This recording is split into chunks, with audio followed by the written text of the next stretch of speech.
Malankara Darshan channel പരിപാടിയിലേക്ക് ഏവർക്കും സ്വാഗതം.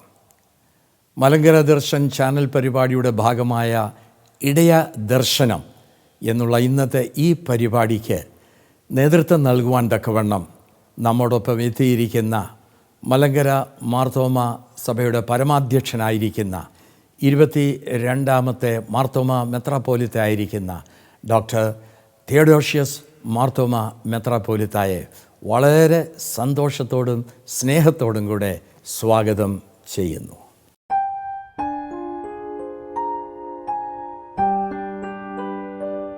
മാർത്തോമ സഭയുടെ പരമാധ്യക്ഷ സ്ഥാനത്തേക്ക് നിയോഗിക്കപ്പെട്ടിരിക്കുന്ന ഡോക്ടർ തിയഡോഷ്യസ് മാർത്തോമ മെത്രാപ്പോലിത്തായിക്ക് എല്ലാവിധ അഭിവാദനങ്ങളും അർപ്പിക്കുന്നു.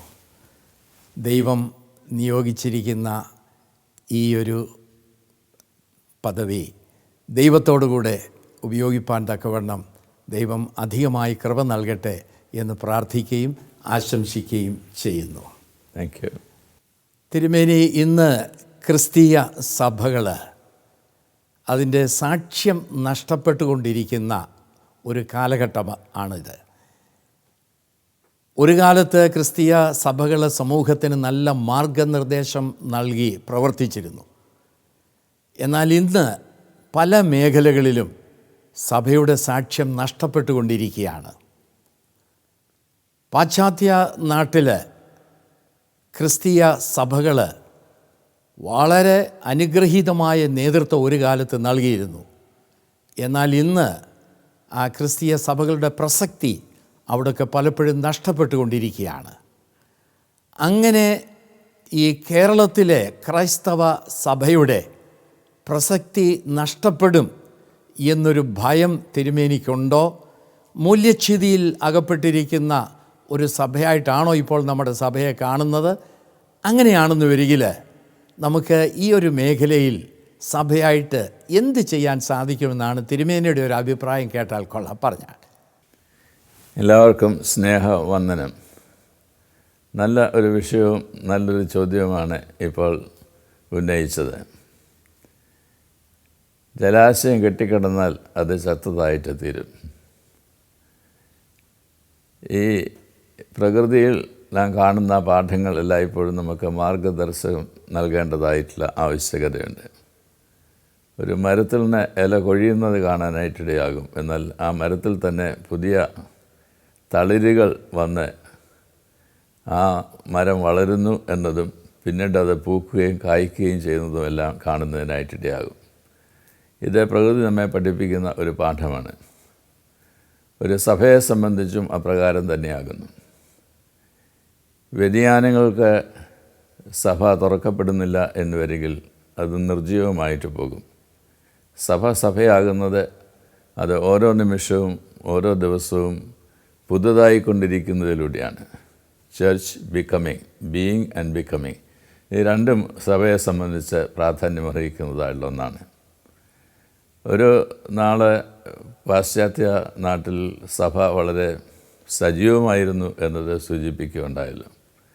ആ കാലഘട്ടത്തിൽ നേതൃത്വം നൽകിയതായിട്ടുള്ള ആളുകളും ആ കാലഘട്ടത്തിൽ വിശ്വാസ സമൂഹത്തിന് ഉണ്ടായ നവോത്ഥാനവും ജീവനും എല്ലാം സഭയെ വളരെ സജീവമായിട്ട് നിലനിർത്തുന്നതിന് സഹായമായിട്ട് തീർന്നു. എന്നാൽ അത് എന്നേക്കും ലഭിക്കുന്നതാണ് എന്ന് എടുക്കുന്നതിനായിട്ട് താല്പര്യപ്പെടുന്നുണ്ട് എന്ന് വരികിൽ അതിൽ ഉണ്ടായിക്കൊണ്ടിരിക്കേണ്ട പുതിയ ചൈതന്യം അത് നഷ്ടപ്പെടുകയും അത് നിർജ്ജീവമായിട്ട് പോവുകയും ചെയ്യും. നമ്മുടെ ശരീരത്തിലാണെങ്കിൽ പോലും കോശങ്ങൾ അത് വികസിച്ചു കൊണ്ടിരിക്കുമ്പോൾ പഴയത് കൊഴിഞ്ഞു പോകും. പുതിയത് വരിക എന്നത് പുതുതായിട്ട് വളരുന്നതിൻ്റെ ലക്ഷണമാണ്. സഭ അപ്രകാരം വളരണമെങ്കിൽ അതത് അവസരത്തിൽ കാലികമായിട്ടുള്ള സമൂഹത്തിൻ്റെ വ്യതിയാനങ്ങളെ മനസ്സിലാക്കി ഓരോ ജിയോഗ്രാഫിക്കൽ സ്പേസിലും പ്രസക്തമായുള്ള രീതിയിൽ സഭ നിലകൊള്ളുവാൻ്റെ കോണം ഉണർന്ന് ജാഗ്രത പുലർത്തേണ്ടതായിട്ടുള്ള ആവശ്യകതയുണ്ട്. അതിനെ അമാന്തിച്ചു പോയാൽ സഭ നിർജ്ജീവമായിട്ട് തീരുകയും ചെയ്യും. ഒരേ രീതിയിൽ തുടരുന്നതാണ് മനുഷ്യന് താല്പര്യം. പഴയത് കൈവിടാതെ അതിനെ മുറുകെ പിടിക്കുകയും പുതിയതിനെ ആശ്ലേഷിക്കാതിരിക്കുകയും ചെയ്യുന്നതാണ് മനുഷ്യൻ്റെ താല്പര്യം. ആ താല്പര്യത്തിൻ്റെ പിന്നാലെ പോയാൽ നവജീവൻ ഉണ്ടാവുകയില്ല. എല്ലായ്പ്പോഴും പരിശുദ്ധാത്മാവ് സഭയിൽ പ്രവർത്തിക്കുവാൻ ഇടയായിട്ട് തീരണമെങ്കിൽ ആ പരിശുദ്ധാത്മാവിൻ്റെ പ്രവർത്തനത്തെ ജീവിതത്തിൽ ഉളവാക്കുവാൻ തക്കവണ്ണം എല്ലാവർക്കും ഒരു തുറവി ആവശ്യമുണ്ട്. അത് വ്യക്തികൾക്കും കുടുംബങ്ങൾക്കും ഇടവുകൾക്കും സഭയ്ക്കുമെല്ലാം ഉണ്ടായിക്കൊണ്ടിരിക്കേണ്ട ആവശ്യകതയുണ്ട്. നാം ജീവിക്കുന്ന ഈ പ്രദേശങ്ങളിലും നമ്മളുടെ ഭാരതത്തിലാണെങ്കിലും കേരളത്തിലാണെങ്കിലും മലയാളി സമൂഹത്തിലാണെങ്കിലും എല്ലാം ഈ ഒരു തുറവി മനുഷ്യന് ഇല്ല എന്ന് വരികിൽ സഭ നിർജ്ജീവമായിട്ട് പോകും.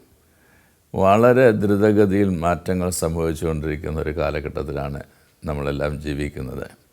ഈ വ്യതിയാനങ്ങളെ വിവേചിച്ചറിയുവാൻ തക്കവണ്ണം വേണ്ട പരിജ്ഞാനമുള്ളവരായിട്ട് തീരുകയും ആ വ്യതിയാനങ്ങളിൽ എങ്ങനെയാണ് ദൈവരാജ്യത്തിൻ്റെ മൂല്യങ്ങൾ ഉൾക്കൊണ്ട് സഭയായിട്ട് നിലകൊള്ളുവാൻ ഇടയാവുന്നത് എന്ന് മനസ്സിലാക്കി അതിലേക്ക് സഭ വളരുകയും ചെയ്താൽ മാത്രമേ പ്രസക്തിയുള്ള ഒരു സഭയായിട്ട് തീരുകയുള്ളൂ, ഫലം കായ്ക്കുന്ന ഒരു സഭയായിട്ട് തീരുകയുള്ളൂ. അപ്പോഴാണ് സഭ സജീവമായിട്ട് നിലകൊള്ളുവാൻ ഇടയാവുന്നത്. അതുകൊണ്ട് ഈ കാലത്ത് ആവശ്യമായിരിക്കുന്നത് സഭ ഇല്ലാതെയായി തീരുക എന്നുള്ളതല്ല, സഭ ഉണർന്ന് സജീവമായിട്ട് നിലകൊള്ളുവാൻ തക്കവണ്ണം പ്രവർത്തിക്കുക, സന്നദ്ധത പ്രകടിപ്പിക്കുക എന്നതാണ് സഭയ്ക്ക് ഏറെ ആവശ്യമായിരിക്കുന്നത്. അതുകൊണ്ടാവട്ടെ തിരുമേനി ഒരു ശുഭാപ്തി വിശ്വാസക്കാരനാണെന്നാണ് ഇതിൽ നിന്ന് ഞാൻ മനസ്സിലാക്കുന്നത്. വ്യതിയാനങ്ങളോട് ക്രിയാത്മകമായി പ്രതികരിക്കുമ്പോൾ സഭ സജീവമായി തീരുമെന്നാണ് തിരുമേനി ഇപ്പോൾ പറഞ്ഞ് നിർത്തിയത്. അങ്ങനെയാണെന്ന് ഒരിക്കൽ തിരുമേനി ഈ മാർത്തോമാ സഭ ഒരുപാട് പാരമ്പര്യങ്ങളെ പിന്തുടരുന്ന ഒരു സഭ കൂടെയാണ്. ഈ പാരമ്പര്യങ്ങളിൽ എന്തെങ്കിലും ഒരു മാറ്റം വരുത്തുക എന്ന് പറയുമ്പോൾ അത് ജനങ്ങളുടെ ഇടയിൽ പല രീതിയിലുള്ള അസ്വസ്ഥതകൾ ഉണ്ടാക്കും. ഈ പാരമ്പര്യങ്ങൾ കാലോചിതമായ രീതിയിൽ പുനർവ്യാഖ്യാനം ചെയ്യപ്പെടണമോ അതോ ഈ പാരമ്പര്യങ്ങൾ തുടർന്നു കൊണ്ട് പോകുന്നതിനാണോ നമുക്ക് താല്പര്യം? അങ്ങനെ പാരമ്പര്യങ്ങൾ തുടർന്നു കൊണ്ടുപോയാൽ പല പാരമ്പര്യങ്ങളും അപ്രസക്തമായി തീരത്തില്ല ഇന്നത്തെ കാലഘട്ടത്തിൽ. മാർത്തോമ സഭയെ സംബന്ധിച്ചിടത്തോളം മാർത്തോമ സഭ പൈതൃകമുള്ളൊരു സഭയാണ്, സംശയമില്ല. എന്നാൽ അതേ അവസരത്തിൽ തന്നെ നവീകരണ സഭ കൂടിയാണ്. നവീകരണ സഭയിൽ എല്ലായ്പ്പോഴും ഊന്നൽ നൽകിയത് തുറന്നതായുള്ള വേദപുസ്തകത്തിനാണ്. എന്ന് പറഞ്ഞാൽ വേദപുസ്തകം പുതുതായിട്ട് വായിക്കണം, പഠിക്കണം, അത് അപഗ്രഥിച്ച് മനസ്സിലാക്കണം. അതിൻ്റെ വെളിച്ചത്തിൽ നമ്മളുടെ ജീവിതവും പ്രവർത്തനങ്ങളെല്ലാം ക്രമീകരിക്കുന്നതിനിടയായിട്ട് തീരണം എന്നതാണ് അതിൻ്റെ അർത്ഥം. അതുകൊണ്ട് reformed church is also reforming church. അത് തുടരുന്നതായുള്ളൊരു പ്രക്രിയയാണ്. പാരമ്പര്യം നമ്മൾ പറയുന്ന സാഹചര്യത്തിൽ പാരമ്പര്യം പ്രസക്തിയുള്ളതായിട്ട് തീരുന്നത് അതിനൊരു സജീവതയും അതിനൊരു ഫലവും ഓരോ കാലഘട്ടത്തിലും നൽകുന്ന അവസരത്തിലാണ്. വർത്തമാനകാലത്തിൽ അതിൻ്റെ ഫലം നൽകുന്നില്ല എന്ന് വരികിൽ അത് കാലഹരണപ്പെട്ടു പോകും, തന്നെ ഡൈ ഔട്ട് ചെയ്യും. അത് സ്ലോ ഡെത്തായിരിക്കും, പക്ഷെ അത് നടന്നുകൊണ്ടേയിരിക്കും. എന്നാൽ വർത്തമാനകാലത്തിൽ പ്രസക്തിയുള്ളതായിട്ട് പൈതൃകം സഹായമായിട്ട് തീരുന്നുണ്ടെങ്കിൽ അത് പുതുജീവനോടുകൂടി കൂടുതൽ ഫലം നൽകുന്ന രീതിയിലേക്ക് സഭ വളർന്നു വരുന്നതിനായിട്ട് സാധ്യതയുണ്ട്. സമ്മതിച്ചാലും സമ്മതിച്ചില്ലെങ്കിലും മലങ്കര മാർത്തോമാ സുറിയാനി സഭയിൽ നവീകരണം ഇപ്പോഴും സംഭവിക്കുന്നുണ്ട്. ചെറിയ അളവിലായിരിക്കാം, എന്നാൽ നമ്മൾ ഉണർന്നും ഉറങ്ങിയും ദിവസങ്ങൾ കഴിക്കുന്ന സാഹചര്യത്തിൽ തന്നെ പലതും മാറി മാറി നടന്നുകൊണ്ടിരിക്കുന്നതായിട്ടുള്ള ഒരു സഭയിലാണ് നമ്മളിപ്പോൾ ജീവിക്കുന്നത്. ആ യാഥാർത്ഥ്യത്തെ കാണുവാനായിട്ട് മനസ്സ് വയ്ക്കുകയാണെങ്കിൽ പാരമ്പര്യത്തെക്കുറിച്ചുള്ളതും നവീകരണത്തെക്കുറിച്ചുള്ളതും ഒന്ന് ബാലൻസ് ചെയ്ത് മുന്നോട്ട് പോകുന്നതിനായിട്ട് നമുക്ക് സാധ്യമായിട്ട് തീരുകയും ചെയ്യും. പൈതൃകം എല്ലായ്പ്പോഴും ഒരു അടിത്തറയാണ്, എന്നാൽ അതേ അവസരത്തിൽ തന്നെ ബിൽഡപ്പ് ചെയ്യേണ്ടതായിട്ടുള്ള ആവശ്യകതയുണ്ട്. ഈ അടിത്തറയിൽ ബിൽഡപ്പ് ചെയ്യുന്നതായിട്ടുള്ള ഒരു സഭയായിട്ട് കാണാനായിട്ട് ഇടയാകുന്നുണ്ടെങ്കിൽ അടിത്തറ ഇല്ലാത്തതും ബിൽഡപ്പ് ചെയ്യാത്തതുമായിട്ടുള്ള ഒരു സഭ തരിപ്പണമായി പോകുന്നതും നമുക്ക് മനസ്സിലാക്കുന്നതിനായിട്ടിടയാകും. സഭ നിലനിന്ന് പ്രവർത്തിക്കുവാനായിട്ടാണ് വിളിക്കപ്പെട്ടിരിക്കുന്നതും ആക്കപ്പെട്ടിരിക്കുന്നതും. അപ്പോൾ പാരമ്പര്യവും നവീകരിക്കപ്പെട്ടുകൊണ്ടേ ഇരിക്കണം എന്നാണ് തിരുമേനിയുടെ അഭിപ്രായം. അതെ. എന്നാൽ ഇന്നത്തെ ഈ ഒരു പ്രത്യേക സാഹചര്യത്തിൽ ഈ COVID-19 ബന്ധത്തിലൊക്കെ നമ്മുടെ പല സങ്കല്പങ്ങളും ഇന്ന് മാറ്റി എഴുതപ്പെട്ട് കഴിഞ്ഞ് ഓൾറെഡി. അപ്പോൾ നമ്മൾ പാലിച്ചു കൊണ്ടുപോകുന്ന പല പാരമ്പര്യങ്ങളും ഇപ്പോഴത്തെ കോണ്ടെക്സ്റ്റിൽ വലിയ പ്രസക്തി ഇല്ലാത്തതായിട്ട് മാറിയിട്ടുണ്ട്.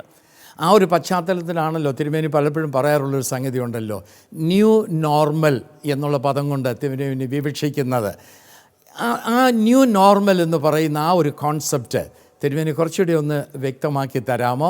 ആ ന്യൂ നോർമലിനെ ബേസ് ചെയ്തുകൊണ്ട് ഈ പശ്ചാത്തലത്തിൽ ഇപ്പോൾ സഭയുടെ പ്രസക്തി എന്താണ്, സഭയുടെ ദൗത്യം എന്താണ് എന്നൊന്ന് വിശദീകരിച്ച് തന്നാൽ ഉപകാരമായിരിക്കും. ന്യൂ നോർമൽ എന്നുള്ള പദം ഞാൻ ഉപയോഗിച്ച് COVID-19 ആരംഭിച്ച് നമ്മൾ പാൻഡമിക്കിൻ്റെ പ്രത്യാഘാതങ്ങളൊക്കെ അനുഭവിച്ചുകൊണ്ടിരുന്ന കാലഘട്ടത്തിലാണ്. വ്യതിയാനങ്ങൾ സംഭവിക്കുന്നു എന്നതിൻ്റെ ഒരു മുന്നോടിയായിട്ട് രേഖപ്പെടുത്തിയതായിട്ടുള്ള എൻ്റെ ഒരു പുസ്തകത്തിൻ്റെ പേര് തന്നെയാണ് church and the new normal എന്ന് പറയുന്നത്. ഈ വിഷയം നമ്മൾ ചിന്തിക്കുന്ന സാഹചര്യത്തിൽ തന്നെ മനസ്സിലാക്കിയിരിക്കേണ്ട ഒരു വസ്തുതയുണ്ട്. മനുഷ്യർക്ക് പഴയത് തന്നെ മുറുകെ പിടിക്കണം എന്നുള്ള ഒരു ആഗ്രഹം വളരെ ശക്തമായിട്ടുണ്ട്. അതുകൊണ്ട് ഇപ്പോഴും പഴയതിലേക്ക് മടങ്ങിപ്പോകാം എന്ന് ചിന്തിക്കുന്ന ഒരു സമൂഹത്തെ 8-9 മാസങ്ങൾ അല്ലെങ്കിൽ 10 മാസങ്ങൾ കഴിഞ്ഞു എന്നൊരികിൽ തന്നെയും ചിന്തിച്ചുകൊണ്ടിരിക്കുന്നതായുള്ള ആളുകളുണ്ട് എന്നത് ഒരു യാഥാർത്ഥ്യമാണ്. എന്നാൽ അത് സാധിക്കുകയില്ല എന്നതാണ് മനസ്സിലാക്കിയെടുക്കേണ്ടതായിട്ടുള്ള ഒന്ന്. അപ്പോൾ ഇപ്പോൾ വന്നു ചേർന്നിരിക്കുന്ന പുതിയ ജീവിതക്രമത്തെ സ്വീകരിക്കുവാൻ തക്കവണ്ണം തീരണം. ഇവിടെ മനുഷ്യനും സമൂഹത്തിനും, ഒരു വിശ്വാസ സമൂഹത്തിനും കാതലായിട്ടുള്ളത് എന്താണ് നമുക്ക് ഫ്ലെക്സിബിളായിട്ടുള്ളത്, മാറുവാൻ സാധ്യതയുള്ളത്, ഇത് തിരിച്ചറിയേണ്ടതായിട്ടുണ്ട്. ഈ മലങ്കര മാർത്തോമാ ശ്രീകാര്യ സഭയിൽ വിശുദ്ധ കുർബാന അർപ്പിക്കുകയും അത് കഴിഞ്ഞിട്ട് ജനങ്ങൾക്കത് കൊടുക്കുകയും ചെയ്യുന്നതായുള്ള രീതിയിൽ ഇന്നൊരു ന്യൂ നോർമലിലേക്ക് നമ്മൾ വന്നു കഴിഞ്ഞു. ഒരിക്കലും എനിക്ക് മുമ്പുണ്ടായിരുന്ന പിതാക്കന്മാരെ കയ്യിൽ അപ്പം കൊടുക്കുന്നതിനായിട്ട് അനുവദിച്ചിരുന്നില്ല. വായിൽ അപ്പം കൊടുക്കുന്നതായുള്ള രീതിയാണ് ഉണ്ടായിരുന്നത്. എന്നാൽ ഇപ്പോൾ കയ്യിൽ അത് സ്വീകരിക്കാം എന്ന് അറിയിച്ചതായിട്ടുള്ള അവസരത്തിൽ സന്തോഷത്തോടെ അത് സ്വീകരിച്ച ഏറിയ ആളുകളുണ്ട്. ഇപ്പോഴും ചില ആളുകൾക്ക് വായിൽ തന്നെ ലഭിക്കുന്നതാണ് താല്പര്യം എന്നത് മനസ്സിലാക്കുന്നുണ്ട്, ഞാനത് അവഗണിക്കുന്നില്ല. എന്നാൽ ഈ പുതിയതിലേക്ക് വരുന്നതിനായിട്ടുള്ളൊരു താല്പര്യം, അത് സ്വീകരിക്കേണ്ട ആവശ്യകതയും അതാണ് ഇപ്പോഴത്തെ ജീവിതക്രമവും എന്ന് മനസ്സിലാക്കുന്നതിനായിട്ട് ജനങ്ങൾക്ക് സാധ്യമായിട്ട് തീർന്നിട്ടുണ്ട്. ഈ പുതിയ ജീവിതക്രമം ഇതിൽ മാത്രമല്ല, പല രംഗങ്ങളിൽ നമുക്കുണ്ടാകുന്നുണ്ട്. ഇപ്പോൾ മാസ്ക് ധരിക്കാതെ മനുഷ്യരാരും നടക്കാറില്ല. പണ്ടങ്ങനെ മാസ്ക് ധരിക്കുന്ന രീതിയില്ലായിരുന്നു. സോഷ്യൽ ഡിസ്റ്റൻസിങ് ആവശ്യമാണ് എന്ന് പറയുന്നത് കോൺഗ്രിഗേറ്റ് ചെയ്യുന്നതായിട്ടുള്ള സ്ഥലങ്ങളിലെല്ലാം അവലംബിക്കുന്നതിനായിട്ട് മനുഷ്യൻ ശ്രമിക്കുന്നുണ്ട്. അങ്ങനെ പല കാര്യങ്ങളും ജീവിതത്തിൻ്റെ ക്രമങ്ങളിൽ മാറ്റം സംഭവിച്ചുകൊണ്ടേയിരിക്കുകയാണ്. ഈ പുതിയ മാറ്റത്തെ സ്വീകരിക്കുവാൻ ഇടയായിട്ട് തീരുന്തോറും ജീവിതം കൂടുതൽ സുഗമമാകും, കൂടുതൽ സന്തോഷകരമായിട്ട് മാറുകയും ചെയ്യും. ഇത് ജീവിതത്തിന് തന്നെ ആവശ്യമായിട്ടുള്ള ഒന്നാണ്. ന്യൂ നോർമൽ എന്ന് പറയുന്നത് ഫെബ്രുവരി മാസം 2020 ഫെബ്രുവരി മാസം ചിന്തിച്ചതായിട്ടുള്ള അവസ്ഥയിൽ നിന്ന് പിന്നെയും പുതിയ ക്രമങ്ങളിലേക്ക് മാറിക്കഴിഞ്ഞു. ഇപ്പോൾ ഇന്ന് ന്യൂ നോർമൽ എന്ന് പറയുന്നതല്ല, ഞാൻ ഫെബ്രുവരിയിൽ പറഞ്ഞതായിട്ടുള്ള ന്യൂ നോർമൽ എന്നതുകൂടെ മനസ്സിലാക്കേണ്ടതായിട്ടുണ്ട്. ഈ ഒരു വ്യത്യാസം ക്രമാനുസൃതമായി മനുഷ്യനിലുണ്ടായിക്കൊണ്ടിരിക്കുന്നത്, സമൂഹത്തിലുണ്ടായിക്കൊണ്ടിരിക്കുന്നത് എന്താണ് എന്ന് സസൂക്ഷ്മം വീക്ഷിക്കുന്നതിനായിട്ടും നല്ലതിനെ സ്വീകരിക്കുന്നതിനായിട്ടിടെയാണ്. അപ്പോൾ നല്ലത് ഏത്, തീയത് ഏത് എന്നുള്ള ഒരു വിഭജനം നമ്മളുടെ വിവേചന ശക്തിയിൽ ഉണ്ടാവേണ്ടത് ആവശ്യമാണ്. അതിൽ ഇച്ഛാശക്തിയോടുകൂടി സന്തോഷത്തോടുകൂടി സ്വീകരിക്കാനായിട്ടിടയാകുമ്പോൾ ആരോഗ്യപരമായ പുതിയ ജീവിതക്രമത്തിൽ ജീവിതം തന്നെ സുഗമമായിട്ട് തീരും, ജീവിത മൂല്യങ്ങൾ ഉള്ളവരായിട്ട് ജീവിക്കുന്നതിനായിട്ട് ഇടയാവുകയും ചെയ്യും. അതത്ര എൻ്റെ പുതിയ സങ്കല്പം. ഈ ന്യൂ നോർമൽ എന്ന് പറയുന്നത് ആ കോൺസെപ്റ്റ് തന്നെ ഇങ്ങനെ മാറിക്കൊണ്ടിരിക്കുകയാണ്. ഓരോ മാറ്റങ്ങൾക്കനുസരിച്ച് ന്യൂ നോർമൽ പുതുതായിട്ട് ഇങ്ങനെ ഉണ്ടായിക്കൊണ്ടിരിക്കുകയാണ്. അപ്പോൾ ഈ മാറ്റങ്ങളെ ഉൾക്കൊള്ളുവാൻ തക്കവണ്ണം സഭ ഒരു വിശാല ഹൃദയമുള്ള ഒരു സഭയായിട്ട് മാറണം. എങ്കിൽ മാത്രമേ നമുക്ക് ഇന്ന് സമൂഹത്തിൻ്റെ ഈ മാറ്റങ്ങളെ ഉൾക്കൊള്ളുവാനായിട്ട് സാധിക്കുകയുള്ളൂ എന്നാണ് തിരുമേനി പറഞ്ഞത്. അത് നല്ലൊരു ആശയമാണ്. അത് വളരെ അംഗീകാരയോഗ്യമായ ഒരു ആശയമായിട്ടാണ് എനിക്ക് തോന്നുന്നത്. അടുത്ത തിരുമേനി ഈ പുതിയ കാലഘട്ടത്തിൽ തിരുമേനി പലപ്പോഴും ഒരു ഡിജിറ്റൽ ചേർച്ചിനെ കുറിച്ചൊക്കെ പറയാറുണ്ട്. ഈ ഡിജിറ്റലൈസേഷൻ്റെ ഒരു കാലഘട്ടമാണല്ലോ ഇത്. അപ്പോൾ ആ ഒരു കോൺസെപ്റ്റ് വെച്ചുകൊണ്ട് സഭയെക്കുറിച്ചുള്ള തിരുമേനിയുടെ ഒരു പ്രത്യേക കാഴ്ചപ്പാട് എന്തോന്ന് പറയാമോ? ഒരു ഡിജിറ്റൽ ചർച്ച് എന്ന് പറയുമ്പോൾ ഇന്ന് നാം ജീവിക്കുന്ന സമൂഹത്തെ അപഗ്രഥിച്ച് പഠിക്കുന്നതിനായിട്ട് ശ്രമിക്കുന്ന അവസരത്തിൽ സയൻസ് ആൻഡ് ടെക്നോളജി ഈ കാലയളവിന് നൽകിയിട്ടുള്ള സംഭാവനകൾ വളരെ വലുതാണ് എന്നത് മനസ്സിലാക്കാനായിട്ടിടയാവുന്നുണ്ട്. വിവര സാങ്കേതിക രംഗത്തും വളരെ വേഗത്തിൽ, വളരെ ഫാസ്റ്റായിട്ട് വ്യത്യാസങ്ങൾ സംഭവിച്ചുകൊണ്ടിരിക്കുന്നു. ഇന്നെനിക്ക് യാത്ര ചെയ്ത് ഇന്ത്യയിൽ നിന്ന് അമേരിക്കയിൽ എത്തുന്നതിനേക്കാൾ എത്രയോ വേഗത്തിലാണ് ഡിജിറ്റൽ യുഗത്തിലൂടെ വിവരങ്ങൾ അവിടെയുള്ളവർക്ക് കാണുന്നതിനായിട്ടും അറിയുന്നതിനായിട്ടും മനസ്സിലാക്കുന്നതിനായിട്ടും പങ്കെടുക്കുന്നതിനായിട്ടൊക്കെ ഇടയായിട്ട് തീർന്നുകൊണ്ടിരിക്കുന്നത്. അതുകൊണ്ട് ഈ ഡിജിറ്റൽ വേൾഡ് ഇന്ന് നമുക്ക് വേണ്ട എന്ന് വയ്ക്കുന്നതിനായിട്ട് സാധിക്കത്തില്ല. അതിൻ്റെ അനേക നല്ല ഗുണങ്ങൾ ഉണ്ട് എന്നത് ലോകം തന്നെ മനസ്സിലാക്കിയിട്ടുണ്ട്, മനുഷ്യർ തന്നെ മനസ്സിലാക്കിയിട്ടുണ്ട്. COVID-19 കാലഘട്ടത്തിലും സ്കൂളിലൊക്കെ പഠിക്കുന്നതായുള്ള കുഞ്ഞുങ്ങൾക്ക് പോലും ഇപ്പോൾ പഠനം സാധ്യമായിട്ട് തീരുന്നത് വെർച്വൽ വേൾഡിലൂടെയാണ്, ഡിജിറ്റൽ സംവിധാനത്തിലൂടെയാണ് അവർ പഠിക്കുകയും മനസ്സിലാക്കുകയൊക്കെ ചെയ്യുന്നത്. അവരെന്താണ് പഠിക്കേണ്ടതെന്നുള്ള പാഠം പഠിക്കാൻ തക്കവണ്ണം, അറ്റൻഡൻസ് മാർക്ക് ചെയ്യാൻ തക്കവണ്ണം, അവരുടെ ഹോംവർക്ക് ചെയ്യാൻ തക്കവണ്ണം എല്ലാം ഇന്ന് ഡിജിറ്റൽ വേൾഡിലൂടെയാണ് സാധ്യമായിക്കൊണ്ടിരിക്കുന്നത്. ഈ ഡിജിറ്റൽ വേൾഡിൽ പ്രായമുള്ള ആളുകൾക്ക് അതിലേക്ക് പ്രവേശിക്കാൻ ഇപ്പോഴും വളരെ മനസ്സിന് ബുദ്ധിമുട്ടുകൊണ്ട് മനസ്സ് അടഞ്ഞിരിക്കുകയാണ്. മനസ്സ് തുറക്കുകയാണെങ്കിൽ പ്രയാസമില്ല. റിട്ടയർ ചെയ്ത ആളുകൾ പോലും ഇത് പുതുതായിട്ട് പഠിച്ചതിലേക്ക് പ്രവേശിക്കുന്ന ആളുകളെ ഞാൻ കണ്ടിട്ടുണ്ട്. അതുകൊണ്ട് മനസ്സിൻ്റെ തുറവിയും മൈൻഡ് സെറ്റും ഒക്കെയാണ് ഇതിനകത്ത് ഏറ്റവും പ്രാധാന്യം അർഹിക്കുന്നത് എന്നത് ഒരു ഭാഗത്ത് ഞാൻ പറയേണ്ടതായിട്ടുണ്ട്. എന്നാൽ ഈ ടെക്നോളജി ഡെവലപ്പ് ചെയ്യുന്നത് മനുഷ്യനാണ്. മനുഷ്യൻ ഡെവലപ്പ് ചെയ്യുകയും വിഭാവന ചെയ്യുകയും ചെയ്യുന്ന രീതിയിലാണ് ടെക്നോളജിയുടെ ഉപയോഗം വരുന്നത്. ഇന്ന് നമ്മൾ ആഗ്രഹിക്കുന്ന പോലും ടെക്നോളജി നമുക്ക് നൽകി തരാൻ തക്കവണ്ണം സെൽഫായിട്ട് ഇന്നോവേറ്റീവ് ആയിട്ടുള്ള കാര്യങ്ങളൊക്കെ ടെക്നോളജിക്ക് ചെയ്യുന്നതിനായിട്ട് സാധിക്കും. ഇന്ന് നമ്മൾ സങ്കല്പിക്കുന്നതിനെ കുറച്ചുകൂടെ ഒന്ന് റിവൈസ് ചെയ്ത് മോഡേണായിട്ടുള്ള കാര്യങ്ങളൊക്കെ നൽകി തരുന്നതിനായിട്ട് ടെക്നോളജിക്ക് സാധ്യമായിട്ട് തീരുന്നുണ്ട്. എന്നാൽ ഇവിടെ മനുഷ്യനത് എങ്ങനെ ഉപയോഗിക്കുന്നുവെന്നും എങ്ങനെ ഉപയോഗിക്കണമെന്നും മനുഷ്യൻ ചിന്തിക്കുന്നുണ്ട്. അതിൻ്റെ അർത്ഥം മനുഷ്യന് ഇതിനകത്തൊരു ചോയ്സ് ഉണ്ട്. എന്ത് ചെയ്യണം, എന്ത് ചെയ്യരുത് എന്നൊരു ചോയ്സ് മനുഷ്യനുണ്ട്. ഇത് ദൈവം മനുഷ്യന് നൽകിയിട്ടുള്ളതാണ്. മനുഷ്യനൊരിക്കലും ടെക്നോളജിക്ക് അടിമയായി തീരാനായിട്ട് പാടില്ല. ടെക്നോളജി ഒരിക്കലും നമ്മളുടെ സനാതനമായ മൂല്യങ്ങളെ എടുത്തു കളയാനായിട്ട് പാടില്ല. ഇവിടെയാണ് നമുക്ക് ഒരു മാർജിൻ വരയ്ക്കേണ്ടതായിട്ട് വരുന്നത്. ഇവിടെയാണ് ജീവിതത്തെ കൂടുതൽ പാറ്റേൺ ചെയ്യേണ്ടതായിട്ട് വരുന്നത്. ഇത് ചെയ്യുന്നെങ്കിൽ മാത്രമേ ജീവിതം കൂടുതൽ സുഖമായിട്ട് തീരുകയുള്ളൂ. ഒരു മനുഷ്യന് വിശ്രമം ആവശ്യമുണ്ട്. 24 മണിക്കൂറും വർക്ക് ചെയ്യാനായിട്ട് സാധിക്കുമായിരിക്കും. പക്ഷേ 24 മണിക്കൂർ വർക്ക് ചെയ്യുന്ന ഒരു മനുഷ്യൻ്റെ ആളത്വം എന്ന് പറയുന്നത് അധികം നാൾ നിൽക്കുകയില്ല. എന്നാൽ അധികം നാൾ നിൽക്കണമെങ്കിൽ അതിന് വിശ്രമം ആവശ്യമുണ്ട്. എന്ന് പറയുന്ന പോലെ തന്നെ മനുഷ്യത്വപരമായിട്ട് ജീവിക്കുകയും മനുഷ്യത്വപരമായിട്ട് ഇടപെടുകയും ചെയ്യണമെങ്കിൽ ആ ഹ്യൂമൻ എലമെൻ്റ് എല്ലായ്പ്പോഴും സജീവമായിട്ട് നിൽക്കേണ്ടതായിട്ടുണ്ട്. അപ്പോൾ ടെക്നോളജി ഉപയോഗിക്കണം. അത് വളരെ എഫിഷ്യൻ്റാണ്, അത് വളരെ ഫ്രൂട്ട്ഫുള്ളാണ്, നമുക്കിന്ന് ആവശ്യവുമാണ്. എന്നാൽ അതേ അവസരത്തിൽ തന്നെ അതെങ്ങനെ ഉപയോഗിക്കണം, ഏത് രീതിയിൽ ഡിസൈൻ ചെയ്യണം, ഇത് നിർണ്ണയിക്കുന്നതായുള്ള മനുഷ്യൻ മൂല്യാധിഷ്ഠിതമായിട്ട് ചെയ്യുന്നതിനായിട്ട് ശ്രമിക്കുന്നില്ല എങ്കിൽ, ഒരു മനുഷ്യത്വപരമായിട്ട് അതിനോട് ഇടപെടുന്നില്ല എങ്കിൽ ഡിജിറ്റൽ വേൾഡ് അനുഗ്രഹത്തിന് പകരമായി ശാപം നാശമായിട്ട് മാറാൻ സാധ്യതയുണ്ട്. ഇത് തിരിച്ചറിയേണ്ടതായിട്ടുണ്ട്. നമ്മുടെ പുതിയ തലമുറ പലപ്പോഴും സഭയുമായിട്ടോ വിശ്വാസപരമായിട്ടോ വലിയ താല്പര്യം കാണിക്കാത്ത ഒരു വലിയ സമൂഹമുണ്ട് ഇന്ന് പുതിയ തലമുറയിൽ. ഇങ്ങനെയുള്ള ഈ ഒരു പുതിയ തലമുറയെ നമുക്ക് ഒരു അർത്ഥവത്തായ ഒരു റിലീജിയനിലേക്ക് അവരെ കൊണ്ടുവരുവാൻ തക്കവണ്ണം സഭയ്ക്ക് എന്താണ് ഇന്നത്തെ കാലഘട്ടത്തിൽ പ്രസക്തമായ രീതിയിൽ ചെയ്യാൻ ഒക്കുന്നത്? ഇപ്പോൾ ഈ സഭ കൂടാതെ അല്ലെങ്കിൽ വിശ്വാസം കൂടാതെ ഒക്കെ ഞങ്ങൾക്ക് മാന്യമായ രീതിയിൽ ജീവിക്കാൻ സാധിക്കുന്നുണ്ട്, പിന്നെന്തിനാണ് ഈ വിശ്വാസം എന്നൊക്കെയാണ് അവർ ചോദിക്കുന്നത്. അങ്ങനെയുള്ള ഒരു സമൂഹത്തോട് നമുക്ക് എന്തായിരിക്കണം നമ്മുടെ സമീപനം? അവരെ എങ്ങനെ നമുക്കിതിനകത്തോട്ട് ഉൾക്കൊള്ളിക്കാനായിട്ട് സാധിക്കും? ഒന്ന്, ഈ പുതിയ തലമുറയെക്കുറിച്ച് യുവജനങ്ങളെക്കുറിച്ചൊക്കെ നാം പറയാനായിട്ട് ശ്രമിക്കുമ്പോൾ നമ്മൾ തന്നെ ഒരു വാല്യൂ ജഡ്ജ്മെൻറ്റിലോട്ട് പ്രവേശിക്കുന്നുണ്ടോ എന്ന് നമ്മോട് ചോദിക്കേണ്ടതായിട്ടുണ്ട്. അവരുടെ ലോകം, ഇപ്പോൾ അച്ഛനും ഞാനും പ്രായമുള്ള ആളുകളാണ് എന്നതുകൊണ്ട് അവരുടെ ലോകം നമ്മളിൽ നിന്ന് വ്യത്യാസമുള്ളൊരു ലോകമാണ്. ആ ലോകത്തെ മനസ്സിലാക്കുന്നതിന് അവരിലേക്ക് ലയിച്ച് ഐക്യദാർഢ്യം പ്രഖ്യാപിച്ച് അവരോട് കൂടെ നിൽക്കുന്ന അവസരത്തിൽ മാത്രമേ അവരുടെ ലോകത്തെയും ലോകക്രമത്തെ മനസ്സിലാക്കുന്നതിനായിട്ട് സാധിക്കുകയുള്ളൂ. അവിടെയാണ് ഇപ്പോൾ പറഞ്ഞതായിട്ടുള്ള എല്ലാ കാര്യങ്ങളും നിർണ്ണയിക്കാനായിട്ട് നമുക്കിടയാവേണ്ടത്. അതല്ലാതെ നമ്മളുടെ മനസ്സിലുള്ളത് വെച്ചുകൊണ്ട് നിർണ്ണയിക്കാനായിട്ട് ശ്രമിക്കുമ്പോൾ അത് പ്രിജുഡിസ് ആകാം, അത് ബയസ് ആകാം, അത് തെറ്റായിട്ടുള്ള കാര്യങ്ങളുമായിട്ട് പരിണമിക്കുന്നതിനായിട്ട് സാധ്യതയുണ്ട്.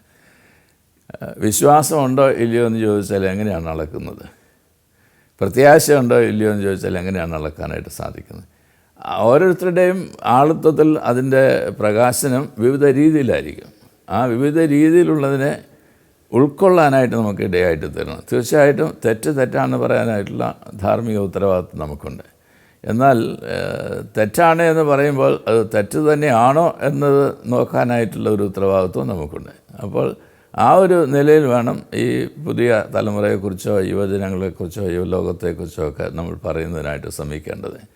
ഇതിനകത്ത് സിംബൽസ് ഉണ്ട്. ഈ സിംബൽസ് ടൈമുമായിട്ട് റിലേറ്റ് ചെയ്താണ് ഓരോ കാര്യങ്ങൾ പറയുന്നതിനായിട്ട് ഇടയാവുന്നത്. അത് അങ്ങനെ നമ്മൾ ഡിഫൈൻ ചെയ്യുന്ന അവസരത്തിൽ നമ്മൾ ഡിഫൈൻ ചെയ്യുന്നതിനെ കുറച്ചുകൂടെ ശ്രദ്ധിച്ച് വേണം ഡിഫൈൻ ചെയ്യുന്നതിനായിട്ട്. കുഞ്ഞുങ്ങൾക്ക് ദൈവബോധമുണ്ടോ എന്ന് ചോദിച്ചാൽ ഒരു പക്ഷേ അവർ പള്ളിയിൽ വരുന്നില്ലായിരിക്കും, അല്ലെങ്കിൽ ഒരു അച്ഛനെ കാണുന്നില്ലായിരിക്കും, അച്ഛൻ പറയുന്നത് കേൾക്കുന്നില്ലായിരിക്കും. എന്നാൽ അവർക്ക് ദൈവത്തെക്കുറിച്ചുള്ള ചിന്ത അവരുടെ ജീവിതത്തിൽ ഇല്ല എന്ന് പറയാൻ എങ്ങനെയാണ് നമുക്ക് സാധിക്കുന്നത്? നമ്മളങ്ങനെ പറയാനായിട്ട് ശ്രമിക്കുകയാണെങ്കിൽ നമ്മൾ പ്രതീക്ഷിച്ചാകുന്നു എന്നതാണ് അർത്ഥം. എന്നാൽ ദൈവമേ എന്ന് വിളിക്കുവാൻ തക്കവണ്ണമുള്ള ഒരു ആത്മപ്രകാശം അവരുടെ ജീവിതത്തിൽ അവരുടെ ലോകത്തിൻ്റെ ക്രമത്തിൽ ഉണ്ട് എന്ന് വരികിൽ നമ്മളതിനെ തള്ളിക്കളയുന്നതിനായിട്ട് ശ്രമിക്കരുത് എന്നാണ് പറയുന്നതിനായിട്ടുള്ളത്. അവരുടെ ലോകത്തിൽ അങ്ങനെ ഒരു ആത്മപ്രകാശനം ഇല്ല എന്ന് ബോധ്യപ്പെടുകയാണെങ്കിൽ ആ മേഖലയിൽ നമുക്ക് അവരെ ഏതെങ്കിലും രീതിയിൽ സഹായിക്കാൻ സാധിക്കും. നമുക്ക് പറഞ്ഞു കൊടുക്കുന്നതിനായിട്ട് മാത്രമേ സാധിക്കത്തുള്ളൂ. പറഞ്ഞു കൊടുക്കുന്നത് അവരാണത് കേൾക്കേണ്ടത്. പറഞ്ഞു കൊടുക്കുന്ന സമയത്ത് കേട്ട് അവർക്ക് റിഫ്ലക്റ്റ് ചെയ്യുന്നതിനായിട്ടും ചൂസ് ചെയ്യുന്നതിനായിട്ടും റിജക്റ്റ് ചെയ്യുന്നതിനായിട്ടും അവർക്ക് സ്വാതന്ത്ര്യമുണ്ട് എന്നത് നമ്മൾ മനസ്സിലാക്കേണ്ടതായിട്ടുണ്ട്. ആത്യന്തികമായിട്ട് സത്യം എന്ന് പറയുന്നത്, നല്ലത് എന്ന് പറയുന്നത് ദൈവത്തിലുള്ളതാണ്. ദൈവം എല്ലാ മനുഷ്യർക്കും തൻ്റെ പ്രതിച്ഛായയിൽ മനുഷ്യനെ ഉണ്ടാക്കിയിട്ടുള്ളപ്പോൾ അത് നൽകിയിട്ടുണ്ട്. അതിൻ്റെ പ്രകാശനം ഉണ്ടാവുക എന്നതാണ് ആവശ്യം. ഉണ്ടാകുന്നത് ഇന്ന് വിസിബിളായിട്ടുള്ള ദൃശ്യഭാവങ്ങളിൽ കൂടെ മാത്രമല്ല, അദൃശ്യമായിട്ടുള്ള കാര്യങ്ങളുണ്ട്. ദൈവകൃപയുടെ വ്യാപാരമുണ്ട്, പരിശുദ്ധാത്മാവിൻ്റെ നിയോഗമുണ്ട്, നിറവുണ്ട്, ദൈവം തന്നെ നേരിട്ടിടപെടുന്നതായുള്ള രംഗങ്ങളുണ്ട്. ഈ രംഗങ്ങളൊക്കെ വിവേചിച്ചറിയുവാൻ്റെ കോണമുള്ളൊരു കഴിവ് എല്ലാ തലമുറയിലും ഉണ്ടാവുക എന്നതത്ര ഏറ്റവും ആവശ്യമായിരിക്കുന്നത്. അതുകൊണ്ടാണല്ലോ വർഷങ്ങൾക്കും എഴുതിയതായിട്ടുള്ള വേദപുസ്തകം ഇന്നും പ്രസക്തിയുള്ളതാണ് എന്ന് പറയുന്നത്. അച്ഛൻ വേദപുസ്തകം വായിക്കുകയും ഞാൻ വേദപുസ്തകം വായിക്കുകയും ചെയ്യുമ്പോൾ ഒരേ പുസ്തകമാണ് വായിക്കുന്നതെങ്കിലും നമ്മൾ മനസ്സിലാക്കിയെടുക്കുന്ന അല്ലെങ്കിൽ നമുക്ക് മനസ്സിലാക്കി നൽകപ്പെടുന്നതായിട്ടുള്ള സത്യങ്ങൾ അല്പസ്വല്പമെങ്കിലും വ്യത്യാസമുള്ളതായിരിക്കും. അങ്ങനെയാണ് തലമുറകളിലും സംഭവിച്ചുകൊണ്ടിരിക്കുന്നത്. ആ യാഥാർത്ഥ്യത്തെ നാം അംഗീകരിക്കണം, ഉൾക്കൊള്ളാം എന്നാണ് എനിക്ക് പറയാനായിട്ടുള്ളത്. തിരുമേനി, ഇന്ന് കലുഷിതമായ ഒരു സാഹചര്യത്തിലാണ് നമ്മൾ ഒരു പുതിയ വർഷത്തിലേക്ക് പ്രവേശിക്കുന്നത്. പ്രത്യാശയുടെ ഒരു വർഷമായിട്ടാണ് സാധാരണഗതിയിൽ എല്ലാവരും പുതിയ വർഷത്തെ സ്വീകരിക്കുന്നത്. ഇന്നത്തെ ഈ ഒരു പശ്ചാത്തലത്തിൽ ഒരു പ്രത്യാശയുടെ ഒരു ദൂത് ഈ പുതുവർഷത്തേക്ക് എന്താ തിരുമേനിക്ക് ഞങ്ങൾക്ക് തരാനായിട്ടുള്ളത്? ഈ പുതുവർഷത്തിൽ ഞങ്ങൾക്ക് ആവശ്യമായിരിക്കുന്ന ഒരു ദൂത് തിരുമേനി തന്നാട്ടെ. അച്ഛന് ഇപ്പോൾ തന്നെ പറയുകയുണ്ടായി, എല്ലായ്പ്പോഴും ഒരു പുതിയതിലേക്ക് നാം പ്രവേശിക്കുന്ന അവസരത്തിൽ പ്രത്യാശയോടുകൂടിയാണ് പ്രവേശിക്കേണ്ടത്. ഒരു സഭയെക്കുറിച്ച് ആഗ്രഹിക്കുന്നു അത് തന്നെയാണ്, ഒരു ടവർ ഓഫ് ഹോപ്പ് ആയിരിക്കുക എന്നുള്ളതാണ്. നിരാശയിൽ വീണു പോകുന്ന ആളുകൾക്ക്, പരാജിതരായിത്തീരുന്ന ആളുകൾക്ക്, ഭയാശങ്കയോടുകൂടി ജീവിതത്തിൽ നോക്കുന്നതായിട്ടുള്ള ആളുകൾക്ക് ഇതല്ല, ഇതിനപ്പുറത്തോട്ട് ഒന്നുണ്ട്, ഇതിനെ അതിജീവിക്കുന്നതിനായിട്ട് സാധിക്കും എന്നുള്ള പ്രത്യാശ വാക്കുകളും ഭാവങ്ങളും ഒക്കെയാണ് പുതിയ വർഷത്തിലെ പ്രവേശിക്കുന്ന ആളുകൾക്ക് ലഭിക്കുന്നതിനായിട്ടുള്ളത്. ഈ സ്റ്റാൻലി ജോൺസ് ഇപ്രകാരം പറഞ്ഞിട്ടുണ്ട് എന്ന് ഞാൻ മനസ്സിലാക്കുന്നു. ഞാൻ പ്രവേശിക്കുന്ന ഭാവിയെ വളരെ വ്യക്തമായിട്ട് മനസ്സിലാക്കാനായിട്ട് വിഷമമുണ്ട് എങ്കിലും എന്നെ നടത്തുന്ന എൻ്റെ വഴികാട്ടിയെ എനിക്ക് അറിയുന്നതിനായിട്ട് സാധിക്കുന്നുണ്ട്. ഞാൻ അവനോട് കൂടിയാണ്, അവൻ എന്നോട് കൂടിയാണ്. അതുകൊണ്ട് ഞങ്ങൾക്ക് ഒരുമിച്ച് എനിക്കിന്ന് അവ്യക്തമെന്ന് തോന്നുന്നതായിട്ടുള്ള സാഹചര്യത്തിൽ പ്രവേശിക്കുന്നതിനായിട്ട് സാധിക്കും. കാരണം അദ്ദേഹം വഴികാട്ടിയാണ്, ഗൈഡാണ്. അദ്ദേഹത്തിനറിയാം എങ്ങനെയാണ് പോകേണ്ടത്, എങ്ങനെയാണ് കൊണ്ടുപോകേണ്ടതെന്ന്. അപ്പോൾ അതിന് ദൈവസന്നിധിയിലൊരു ആത്മധൈര്യവും വളരെ ഭയം അകറ്റുന്നതായിട്ടുള്ള വിശ്വാസവും പ്രത്യാശ നിറഞ്ഞതായിട്ടുള്ള ഒരു ജീവിത വീക്ഷണവും ഈ പുതിയ വർഷത്തിലെ പ്രവേശിക്കുമ്പോൾ നമുക്കുണ്ടാവേണ്ടത് ആവശ്യമാണ്. ജീവിതത്തിൽ തിരുത്തലുകൾ ഉണ്ടാവേണ്ടത് ആവശ്യമാണ്. എല്ലായ്പ്പോഴും ഒരു പുതിയ വർഷത്തിലെ പ്രവേശിക്കുമ്പോൾ അപ്രകാരമുള്ള ഒരു തിരുത്തലുകളോടുകൂടി പ്രവേശിക്കുവാൻ ആളുകൾ ശ്രദ്ധിക്കാറുണ്ട്.